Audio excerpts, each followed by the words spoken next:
বিসমিল্লাহির রহমানির রহিম।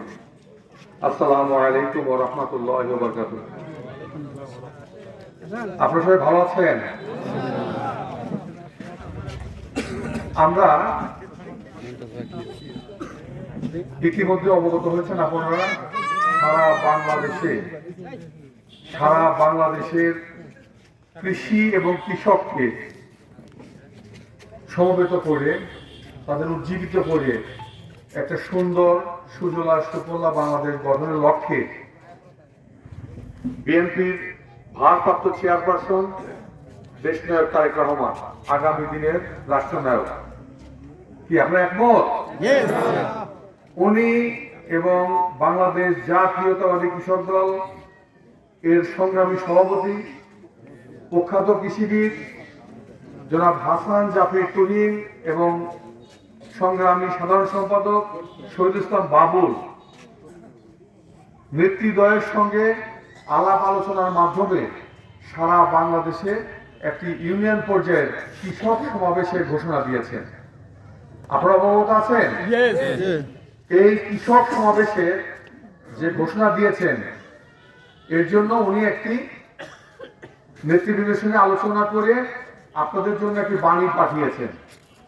আজকে যদি আমাদের নেতা জনাব তারেক রহমান দেশে থাকতেন তাহলে উনি আপনাদের মাঝে আসতেন, এটা বিশ্বাস করেন?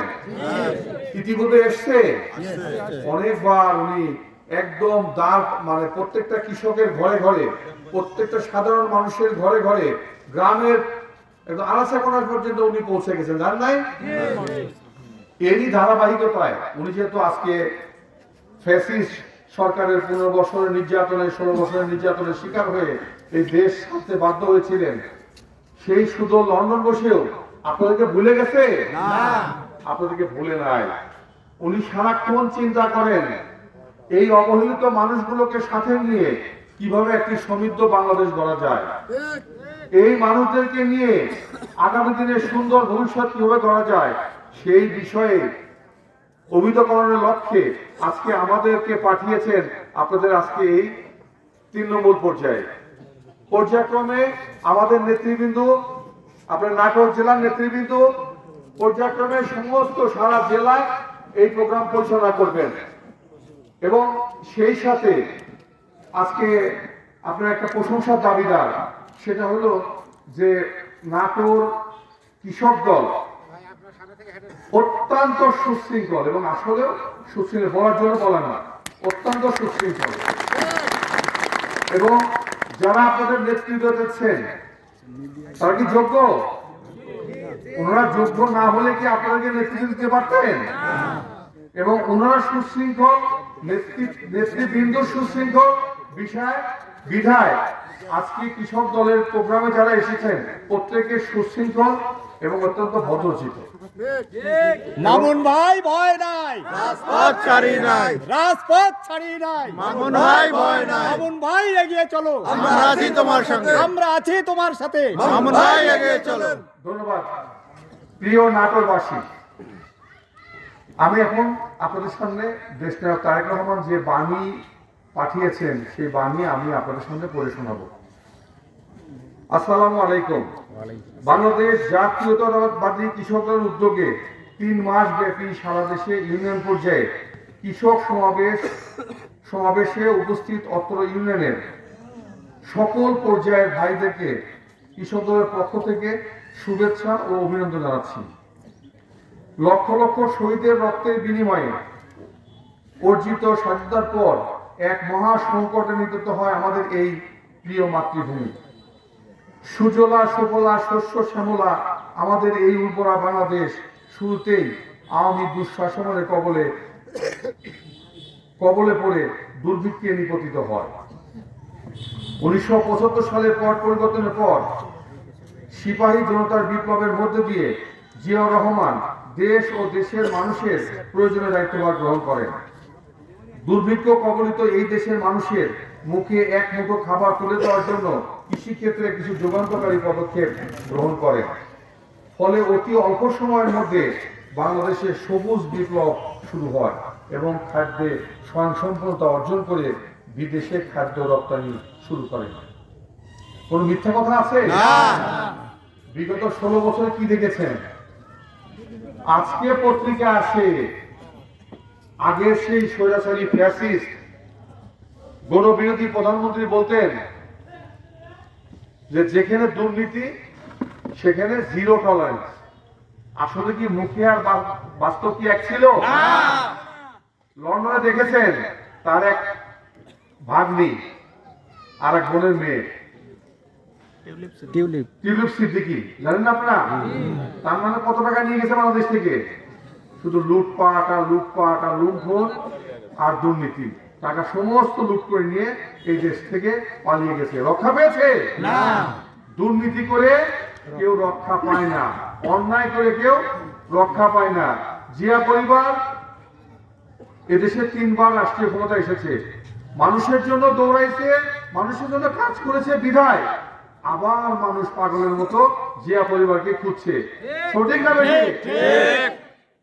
শহীদ প্রেসিডেন্ট জিয়াউর রহমান যখন ক্রান্তিকালে জুড়িবিহীন তলাবিহীন একটি দেশকে নেতৃত্ব দেওয়ার জন্য রাজি হয়েছিলেন এবং নেতৃত্ব গ্রহণ করেছিলেন, ওনার সময়ে অনেক উন্নয়ন হয়েছিল। মিথ্যা না সত্য? তারই দুই একটা বিষয় হয়তো আমরা অনেকে ভুলে গেছি বা এই প্রজন্মের অনেকে জানে না, ওনার দুই একটা বিষয় আমি আপনার সামনে উপস্থাপন করিব। বিশেষ কৃষি ঋণ কর্মসূচি। শহীদ প্রেসিডেন্ট জিয়াউর রহমান যখন প্রথম ক্ষমতা আসতেন, উনি ক্ষুদ্র এবং প্রান্তিক কৃষকদের জন্য একটা ঋণ কর্মসূচি হাতে নিয়েছিলেন। কত টাকা? 100 কোটি টাকার একটি ঋণ কর্মসূচি হাতে নিয়েছিলেন, যে এই টাকা প্রান্তিক ক্ষুদ্র কৃষকদের মাঝে বন্টন করা হবে। বন্টন হয়েছিল?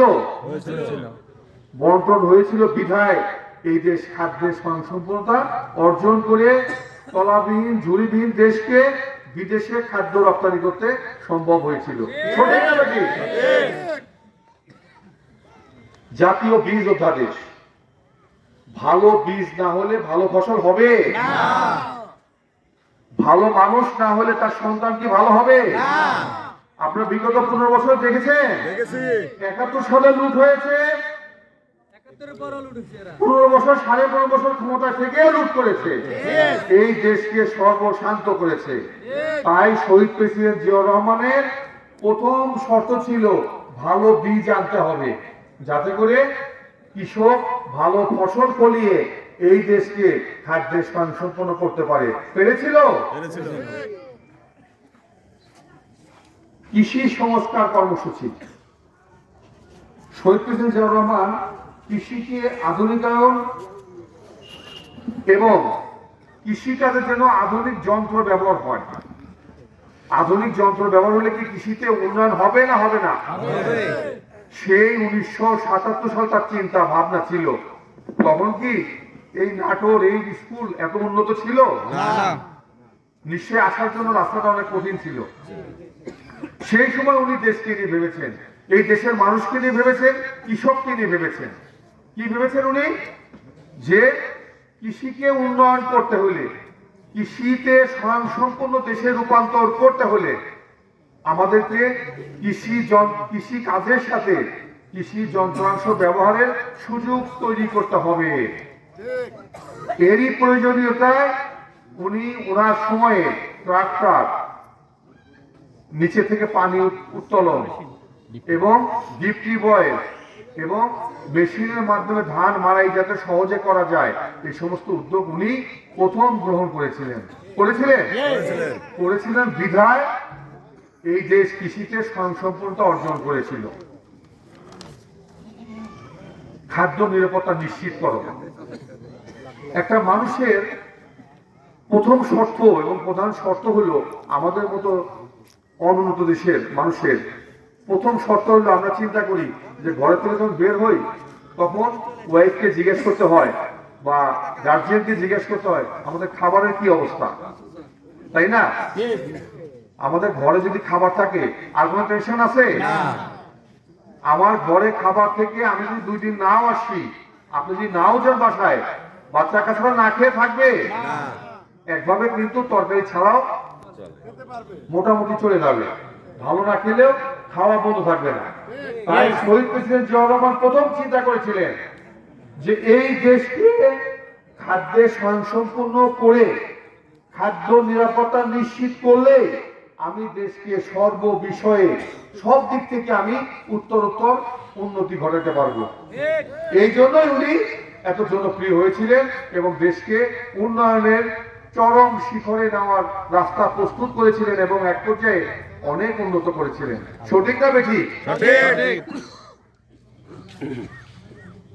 এই কাজ করতে গিয়ে উনি কি করলেন আপনাদের মনে আছে? খাল কাটা কর্মসূচি নিয়েছিলেন। Yes, yes. আছে না?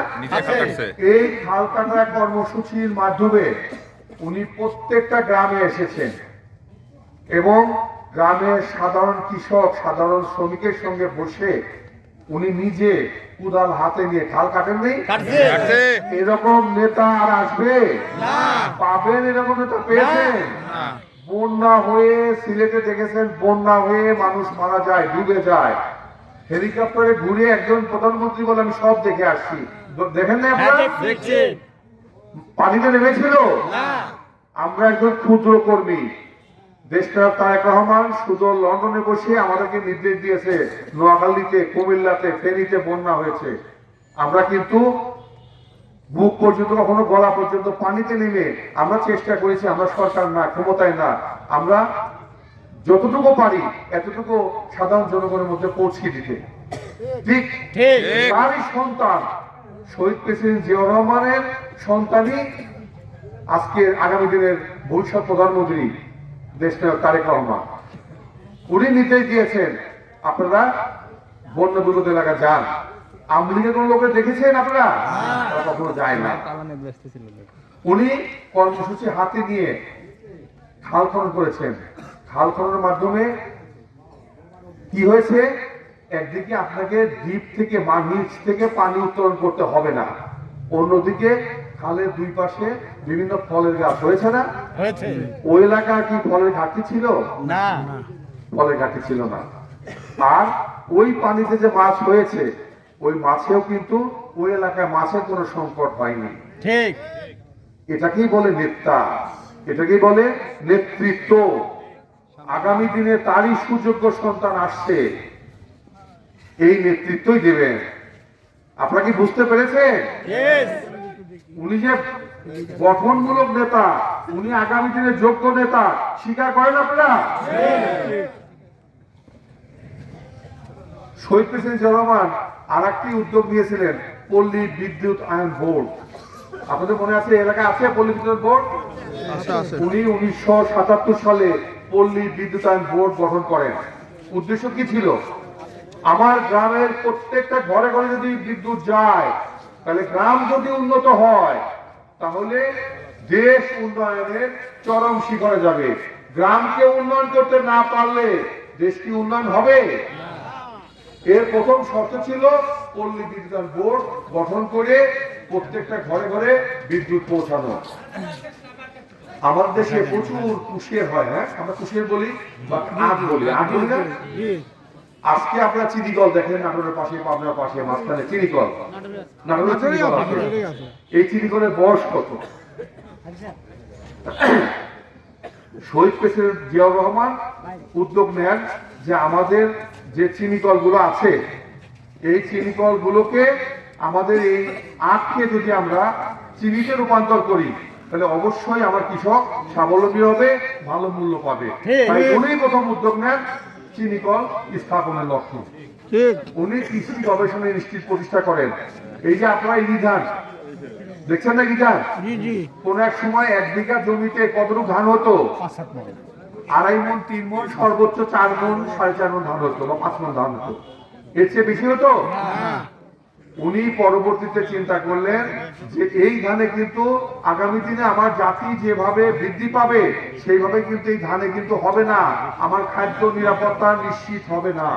তখন উনি বিভিন্ন জায়গায় ইনস্টিটিউট প্রতিষ্ঠা করলেন। প্রথম গাজীপুরে বিভিন্ন ধান গবেষণা ধান গবেষণা ইনস্টিটিউট প্রতিষ্ঠা করে ওইখানে বিভিন্ন ধরনের হাইব্রিড বা উন্নত মানের আজকে যে ইরি দেখেন ইরি ধান এক বিঘাতে কত মন হয় 50 থেকে 30 থেকে 50 মন পর্যন্ত ধান হয়। ঠিক ঠিক তো এই যে 50 মন ধান সেই এক বিঘা 4 মন থেকে এখন হয় হলো 50 মন।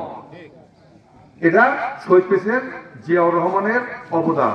ঠিক পরবর্তী সময়ে আরেকজন স্বৈর শাসকের এদেশে আবির্ভাব ঘটেছিল 81 থেকে কত পর্যন্ত 90 পর্যন্ত শহীদকে সে এরশাদ সাহেব স্বৈরাচারী এরশাদ। হ্যাঁ, আকাশে দেখা এর চেয়ে বড় না ছোট? যে স্বৈরাচারকে আপনারা বিতাড়িত করলেন তার চেয়ে বড় না ছোট? তার চেয়ে ছোট। সেই স্বৈরাচার 9 বছর দেশ চালিয়েছে, কিন্তু যে রিসোর্স ছিল, যেটুকু উন্নয়ন করা যেত অতটুকু করেছে? শুধু লুটপাট করেছে। সন্তান ছিল? কার জন্য করেছে? সুদীর্ঘ সময় জেলও কেটেছে। অতএব আমরা লুটপাটের দিকে নাই, আমরা সাধারণ মানুষের সঙ্গে থাকবো, অল্প পরিমাণে খাবো, সবাইকে নিয়ে খাবো। অবশ্যই আমরা কখনোই আর জেল থাকতে হবে না, হবে পরবর্তীতে দেশনেত্রী বেগম খালেদা জিয়া ক্ষমতাবান নিলেন। উনি নিয়ে কৃষক এবং কৃষিকে নিয়ে কি ভেবেছেন, কি করেছেন, তার দুই একটা বিষয় আমি আপনার সামনে উপস্থাপন করিব। আধুনিক কৃষি যন্ত্রপাতি ব্যবহারের মাধ্যমে কৃষি উৎপাদন, কৃষিতে উৎপাদন করতে গিয়ে যে ব্যয় হয়, যদি আপনার শ্রমিক কর্মচারী নিয়োগ দেন অনেক লাগে না? একটা মেশিন ট্রাক্টর যদি চাষ করে এর চেয়ে তো কম ব্যয় হবে। এই জাতীয় বিষয়গুলো উদ্ভাবন করেন প্রথম মাথায় নিয়েছেন দেশনেত্রী বেগম খালেদা জিয়া, ঠিক। কারণ তিনি শহীদ প্রেসিডেন্ট জিয়াউর রহমানের সহধর্মী, ঠিক একসঙ্গে থেকেছেন। উনি চিন্তা করেছেন, উনি শেয়ার করেন নাই ওয়াইফের সঙ্গে? সেই মাথায় থেকেই আসছে যে আমাকে কৃষি উন্নয়ন করতে হবে, গ্রামকে উন্নয়ন করতে হবে, গ্রামের মানুষকে উন্নয়ন করতে হবে, তাহলে এই দেশ উন্নতি হবে। পরবর্তীতে উনি বায়োটেকনোলজির মাধ্যমে বিভিন্ন ধরনের আরো কিভাবে উন্নত মানের বীজ তৈরি করা যায় সেই বিষয়গুলো নিয়ে উনি বিভিন্ন ইনস্টিটিউশন গড়ে তুলেছেন, এবং ওনার আমলেও কিন্তু অনেক ধরনের উন্নত মানের বীজ বাংলাদেশে এসেছে। নন-ইউরিয়া সার যেমন টিএসপি, এমপি ও ডিএপি সারের উপর উনি প্রথম ভর্তুকি চালু করেন। ঠিক কৃষক যেন, কৃষকরা লোন কত 15 টাকা নেয়, 100 কোটি 200 কোটি 500 কোটি নেয়, কত নেয়? 2000, 3000, 5000। উনি একটা হিসাব করলেন একজন সাধারণ কৃষক কত লোন নেয়। তো উনি দেখলেন যে 5000 টাকা লোনের সংখ্যা হলো সবচেয়ে বেশি, এর নিচে 2000, 3000, 5000 স্বল্প সংখ্যক এর উপরে। তখন উনি সিদ্ধান্ত নিলেন 5000 টাকা পর্যন্ত ঋণ মওকুফ। আপনাদের মনে আছে? উনি 5000 টাকা পর্যন্ত সমস্ত ঋণ মওকুফ করেছিলেন, এবং 25 বিঘা পর্যন্ত যে কৃষক ভাইদের জায়গা আছে তার কোনো খাজনা দিতে হবে না। এটা কি চালু আছে? পরে কিন্তু আবার ঘুরে গেছে। দেশনেত্রী বেগম খালেদা জিয়া নাই, ওরা কিন্তু 10 পয়সাও ছাড় দেয় নাই, কারণ ওদের অনেক টাকার দরকার ছিল, তাই না? কানাডায় বাড়ি করতে হবে, লন্ডনে বাড়ি করতে হবে, আমেরিকায় বাড়ি করতে হবে, সুইস ব্যাংকে সুইসের মাধ্যমে টাকা রাখতে হবে। সুইসের মাধ্যমে টাকা কি ওঠে? আর উঠাইতে পারছে না। লন্ডনের বাড়ি কি আছে? সমস্ত গোয়েন্দা সমস্যা লেগে গেছে। ওই টিউলিপ সিদ্দিকী হোক আর শেখ হাসিনা হোক আর যেই হোক, বাড়ি কিন্তু রাখা যাবে না, জবাব দিতে হবে। টাকা কোথায় পেয়েছেন, কিভাবে, এই দেশের কোন দেশে টাকা লুটপাট করে নিয়ে, এই মানুষের সম্পদ লুটপাট করে নিয়ে, কৃষকদের এই খাজনার টাকা মাফ না করে আজকে লন্ডনে বাড়ি করেছেন, বাড়ি কিন্তু ফেরত দিতে হবে, তাই না? তাহলে চুরি করে লাভ হয়েছে? মহঙ্গা এলাকার মানুষ এবং চর এলাকার মানুষ আর কষ্ট করতো না। আমরা উত্তরবঙ্গের মানুষ, মানুষ আমাদেরকে মঙ্গা বলে, মঙ্গা বলে না। তো বিশেষ করে আমাদের আরো পেছনে রংপুর দিকে, ঠাকুরগাঁ দিকে, পঞ্চগড়ের দিকে বা এইদিকে আসলে মানুষ খুব কষ্ট করছে। নদী ভেঙে গেছে, চর উঠছে, ওই লোকগুলো অনেক কষ্ট করেছে। একমাত্র দেশ নেত্রী বেগম খালেদা জিয়া এই সাধারণ লোকের কথা চিন্তা করে, সাধারণ মানুষের কথা ভেবে উনি দুইটা প্রকল্প হাতে নিয়েছিলেন। একটা হলো চর জীবিকায়ন প্রকল্প, চরের মানুষ যেন স্বাবলম্বী হয়। আসলে জিয়া ফ্যামিলি, জিয়া বলেন, খালেদা জিয়া বলেন, শহীদ প্রেসিডেন্ট জিয়াউর রহমান বলেন, জিয়া ফ্যামিলির একটাই টার্গেট, আমার গ্রাম যদি ভালো থাকে, আমার সাধারণ মানুষ যদি ভালো থাকে, এই দেশ ভালো থাকবে। তখন উনি যাতে চরের মানুষ কষ্ট না করে, চর জীবিকায়ন প্রকল্পের জন্য উনি 500 কোটি টাকার একটা ফান্ড গঠন করে ছোট ছোট রাস্তা করেছেন, তাদের প্রশিক্ষণ দিয়েছেন, তারা কিভাবে শস্য উৎপাদন করবে সে ব্যবস্থা করেছেন, এবং কিছু রাস্তার মাধ্যমে যেন তার উৎপাদিত পণ্য সহজে শহরে নিয়ে এসে বেচতে পারেন সেই ব্যবস্থা বেগম খালেদা জিয়া করেছিলেন। সঠিক না ঠিক? এবং মক্কা এলাকার লোকের জন্য উনি 50 কোটি টাকা তহবিল গঠন করেছেন। মক্কা এলাকা তো বেশি বড় না, ছোট্ট একটু এলাকা মিলে উনি 50 কোটি টাকা তহবিল গঠন করেছিলেন। পরবর্তীতে আরো এটা পরপর বাড়ানোর কথা ছিল, হয়তো আমরা নাই দেখে আর বাড়ে নাই। এরপরে কি আর কোনোদিন এই ফান্ড বেড়েছে? আজ পর্যন্ত কিন্তু আর চরের লোকের চিন্তা করার দরকার নাই, আর ওই আপনার মঙ্গার কথা চিন্তা করার দরকার নাই। কেন? কারণ ভোটের জন্য তারা কখনো কারো ভোটের মানুষের কাছে যায় নাই, গেছে? বিগত 16 বছরে ভোটের জন্য কারোর কাছে যেতে হয় নাই। বিএনপি সবসময় চেয়েছে ভোটের মাধ্যমে রাষ্ট্রীয় ক্ষমতায় অধিষ্ঠিত হোক। এই জন্যই চর জীবিকায়ন প্রকল্প গ্রহণ করতে হয়, মঙ্গা গ্রহণ করতে হয়, কৃষকের সাথে মিশতে হয়, কৃষকের ভাগ্য উন্নয়নের চিন্তা করতে হয়। সঠিক না বেশি?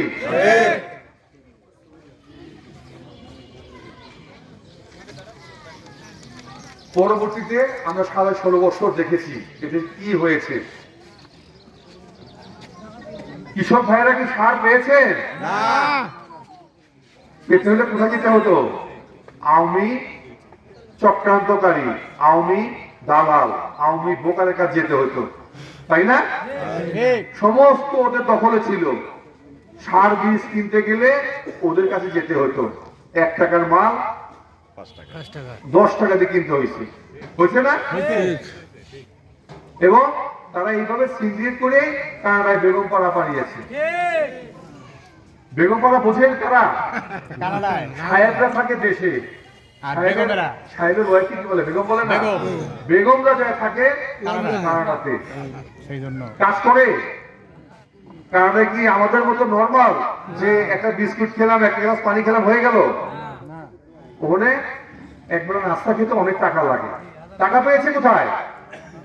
এই বাংলাদেশের আমার আপনার সাধারণ মানুষের ভাগ্যের লুট করে, মানুষকে ঠকিয়ে, এই মাফিয়া তন্ত্র সৃষ্টি করে, নির্ভোট মানে ভোটবিহীন তৈরি করে, পরিবেশ তৈরি করে, কথা বললেই গুলি, কথা বললেই অ্যারেস্ট, কথা বললেই মিথ্যা মামলা, কথা বলে আয়না ঘর। মনে আছে আয়না ঘর? এই আয়না ঘরে পাঠিয়ে ত্রাস সৃষ্টির মাধ্যমে তারা এই দেশের মানুষের সম্পদ লুট করে বেগম সাহেবকে পাঠিয়ে দিয়েছে, তুমি আরামে থাকো। আছে আরামে বেগম সাহেবরা? সাহেবরা আরামে আছে? থাকা যায়? আপনারা অন্যায় করবেন? আমরা কার সঙ্গে আছি? সাধারণ মানুষের সঙ্গে আছি, সাধারণ কৃষকের সঙ্গে আছি। তাদের ভাগ্য পরিবর্তন হবে, দেশ পরিবর্তন হবে। আপনারা সাধারণ মানুষ ভালো থাকবে, দেশে আমরা সবাই ভালো থাকবো। একটা বিল্ডিং করতে গেছিলেন গবেষণার জন্য, একটা বিল্ডিং করবে, 6 তলা বিল্ডিং, 158 কোটি টাকা লুট করেছে। বিল্ডিং এর একটা বিল্ডিং, 6 তলা বিল্ডিং কত টাকা লাগে? এই বিল্ডিং করতে 158 কোটি টাকা লুট হয়েছে। তাহলে কি পরিমাণ টাকা লুট হয়েছে?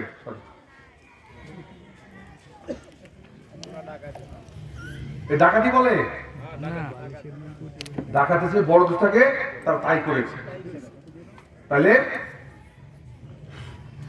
তারপরে খামার যৌথকালীন প্রকল্প,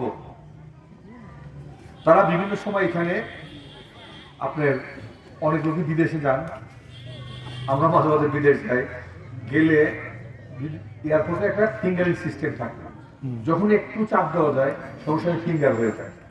আমরা ঢাকা এয়ারপোর্টে দেখেছি একাধিকবার মানুষকে ঝগড়া করতে আপনি ক্ষমতা সময় কাটে কেন এভাবে হাত দিয়ে দলতে, মানে মনে হচ্ছে তার আঙ্গুলটাই মনে হয় এখন ওই পেশের সঙ্গে মিশে যাবে, কিন্তু তারপরেও ইয়ে হয় না, ফিঙ্গারিং তো হয় না। তারা কি করেছে, ওরা বলেছে আমরা এই মেশিন কিনবো, ওই মেশিন কিনবো, হাজার কোটি টাকার বাজেট করেছে, মেশিন কিনেছে না, তারা কিন্তু কখনোই মেশিন কিনে নাই। পুরান মেশিনের গায়ে সিল দিয়ে অথবা কখনো মেশিনের প্রকল্প দেখিয়ে কোটি কোটি টাকা লুট করে নিয়ে ওই দেশ বিদেশে নিয়ে গেছে। দেশের মানুষের ভাগ্য পরিবর্তন হবে না, হয়েছে 15 বছরে?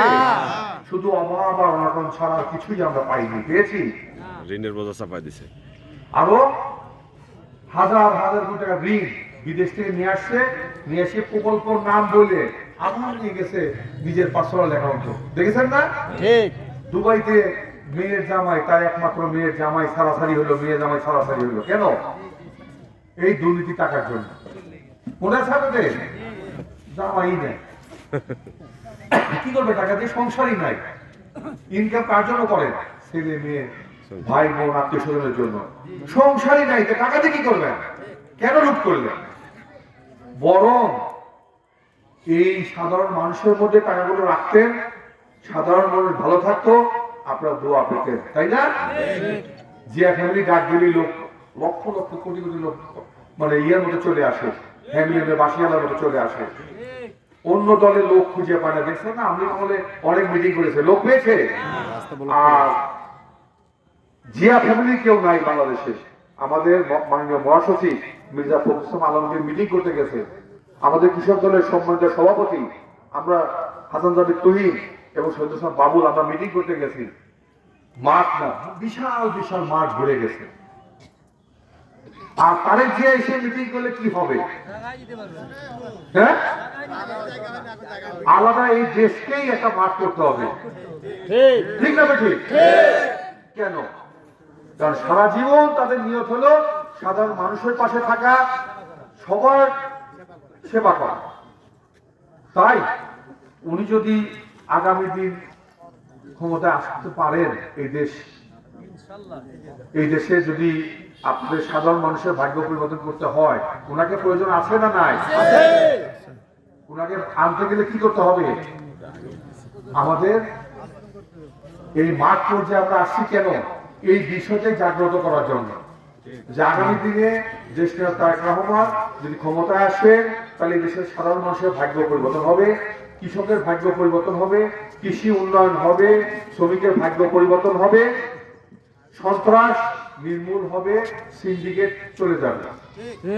এই লক্ষ্যে উনি যে উদ্যোগগুলি নিয়েছেন, তার প্রথম উদ্যোগ হলো কৃষকের উৎপাদিত ফসলের ন্যায্য মূল্য নিশ্চিতকরণের লক্ষ্যে প্রতিটা ইউনিয়ন পর্যায়ে খাদ্যের ক্রয় কেন্দ্র স্থাপন করা।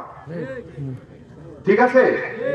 আপনাকে জেলায় যেতে হবে না, আপনার ইউনিয়ন থেকে ন্যায্য মূল্যে খাদ্য ক্রয় করে নিয়ে যাবে।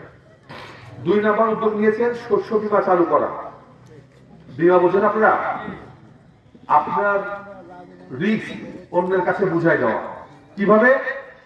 ধরেন আপনার বিভিন্ন সময় অতিবৃষ্টি হচ্ছে, ফসল নষ্ট হয়ে গেল, কি করবেন? কৃষক দেউলিয়া নাকি? তার দ্বিতীয়বার উৎপাদন করার মতো টাকা থাকে, আবার লোন নিতে হয়। তারপরে বীজ নষ্ট হয়ে গেল, ফসল হবে না।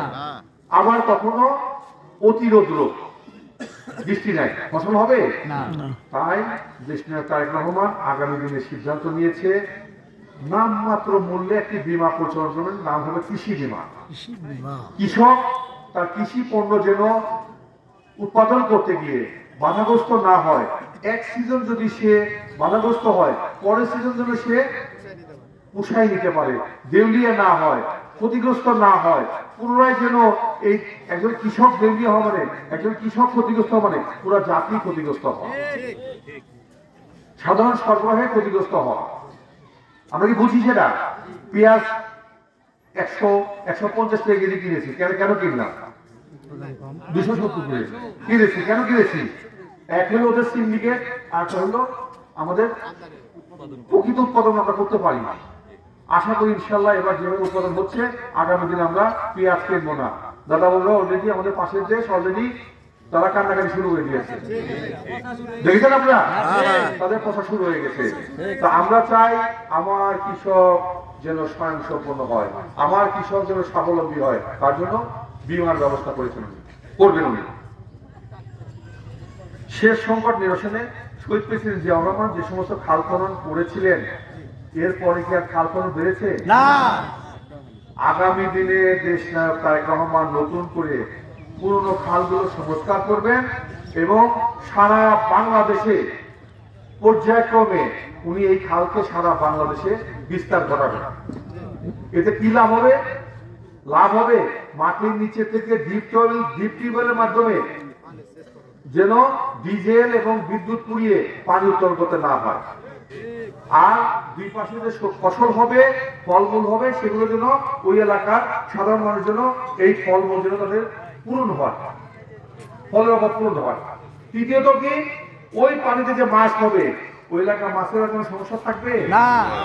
এবং অত্যন্ত সুস্বাদু মাছ পাবে, তাই না? ঠিক। ছোট পুকুরের চেয়ে বড় ইয়েতে মাছ পেলে ভালো মাছ হবে না? ঠিক। এটাই হলো তারেক রহমান, এটাই আগামী দিনের প্রধানমন্ত্রীর চিন্তা, একজন নেতার চিন্তা, ঠিক। তাই না? উনি কি করবেন? কৃষকের স্বার্থ ও উন্নয়ন সহ যাবতীয় অর্থনৈতিক বিকাশের জন্য কৃষিভিত্তিক শিল্প কারখানা গড়ে তুলবেন। অর্থাৎ আপনারা 1 কেজি ধানের দাম কত? 50 টাকা। 1 কেজি চালের দাম কত? 70 টাকা। 1 কেজি মুড়ির দাম কত? 80 টাকা। 1 কেজি চিড়ার দাম কত? হ্যাঁ, আরো মনে হয় বেশি। আচ্ছা, আর যদি আপনি এই মুড়িকে প্রসেস করে একটা প্যাকেট করেন, ছোট্ট দেখেন তাহলে খান না, ওই যে ইয়া মুড়ি, ভাজা মুড়ি খান, এটা একটু প্যাকেট, ওর দাম কত? 30 টাকা। এটা গুণ করলে দেখবেন ওর মধ্যে আছে হলো 50 গ্রাম বা 25 গ্রাম বা কেন 50 গ্রাম। এটা তখন আপনি গুণ করে দেবেন, 1 কেজি মুড়িটা দেবেন, ওই 1 কেজি চাল দেখবেন এর মূল্য আসবে 500 টাকা। 500 টাকা। আগামী দিনে দেশ নায়ক তারেক রহমানের উদ্যোগ হলো এই কৃষির উপর কিভাবে ডাইভার্সি করে ঘরে ঘরে ক্ষুদ্র শিল্প গড়ে তোলা যায়, ঘরে ঘরে। সেটা কেমন? বড় যদি ইন্ডাস্ট্রি হয় অনেক মূলধনের প্রয়োজন হয়, আর আপনি যদি একটা ছোট্ট মেশিন নিয়ে এসে প্রচুর মুড়ি বানাচ্ছেন, আপনার কাজ হলো মুড়ি বানানো, আমার কাজ হলো ওটাকে মোয়া বানানো, আমি একটু গুড় গরম করে মোয়া বানাবো, ওনার কাজ হলো মোয়াকে প্যাকেজিং করা, আরেকজনের কাজ হলো এইগুলো কালেকশন করে নিয়ে ঢাকা শহরে বিক্রি করা, ঢাকা শহরে বিক্রি করা। সম্ভব? সম্ভব। এই দেশটাকে উনি এইভাবেই শিল্পায়ন হবে না? হবে না? হবে।